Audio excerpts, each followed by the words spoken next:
Han is perhaps the most philosophically refined and elliptical of our group of snipers, as well as the most skeptical.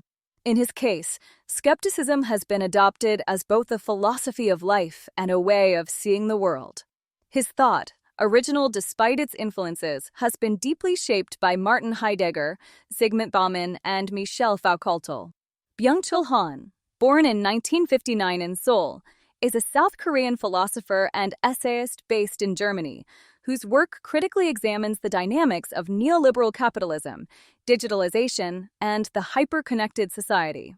With an incisive and aphoristic style, Han has become an indispensable voice for understanding the discomforts of late modernity, from emotional exhaustion to the loss of intimacy.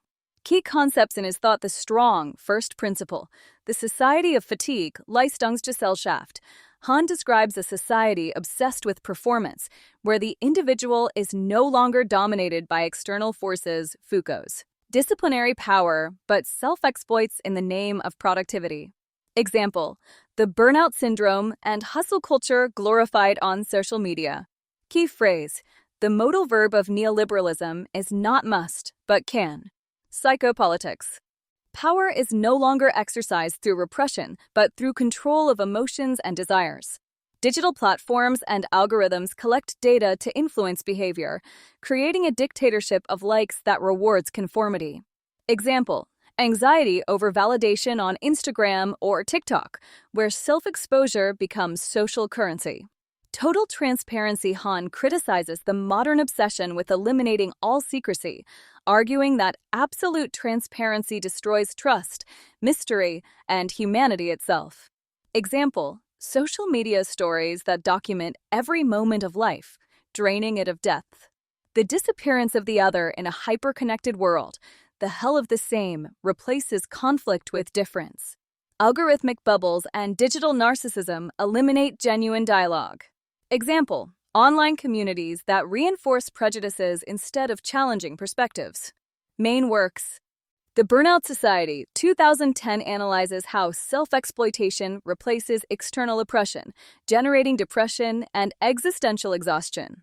Psychopolitics, 2014, explores how neoliberalism uses data and positivity, be happy, to control the masses. The Expulsion of the Other, 2017, warns of cultural homogenization and the loss of otherness in the global era.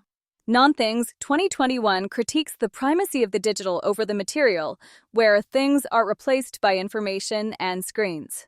Criticisms of his thought: radical pessimism. Some scholars argue Han ignores emerging forms of resistance, e.g., slow life movements.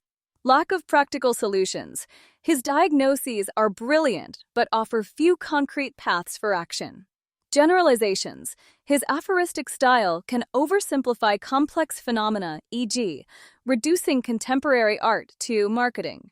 Relevance in the age of AI and the metaverse. Han's ideas resonate in several contemporary debates. Generative AI. ChatGPT, does it reinforce the society of fatigue by forcing us to produce endless content? The metaverse. Is it the culmination of the disappearance of the real, replacing bodies and spaces with avatars and simulations? Mental health. The rise in anxiety and ADHD among youth could be seen as symptoms of infoxication, information overload. A first conclusion. An uncomfortable mirror for the 21st century. Byung-Chul Han offers no comfort, but a critical mirror reflecting our contradictions. We are free to self-exploit, connected yet alone, visible yet empty. His work invites us to reject the tyranny of positivity and to recover the ability to say no, to embrace silence and the immeasurable. In a world that worships speed and transparency, Han reminds us that what is truly human often resides in shadows, secrets, and slow rhythms. A philosopher to navigate modernity's paradoxes. Beyond his well-known concepts, Han's work unfolds a penetrating critique of contemporary culture, blending philosophy, sociology, and psychology.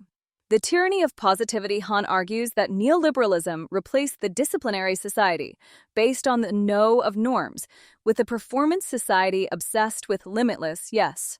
Result: a nearly uncontrollable phenomenon of perpetual optimization, The pressure to be happy, successful, healthy, and productive creates constant guilt when ideals are not met.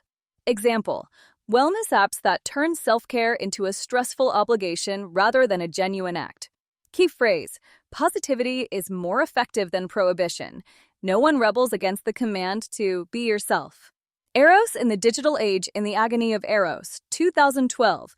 Han critiques how hyperconnection destroys desire and love. Pornification of relationships.